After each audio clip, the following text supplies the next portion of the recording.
வேல்மாறல் தோற்றம். 1928 வள்ளிமலையில் ஒரு மந்திரவாதி தன்னை திரிலோக முருகன் என்று சொல்லிக்கொண்டு அவன் கற்ற வித்தைகளை வள்ளிமலை ஸ்ரீ சச்சிதானந்த சுவாமிகள் முன்னர் செய்து காண்பித்து தனது ஆணவத்தை பெருமையை வெளிக்காட்டினான்.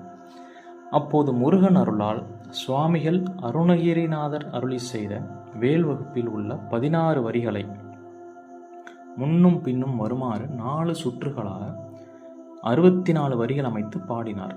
இதுவே வேல்மாறல் மகாமந்திரம் எனப்படுகிறது. சுவாமிகள் பாடும்போது அந்த மந்திரவாதியின் உடல் முழுவதும் எரிவது போன்று உணர்ந்து தனது தவறை மன்னிக்க வேண்டி சுவாமிகளின் பாதங்களில் சரணாகதி அடைந்தான்.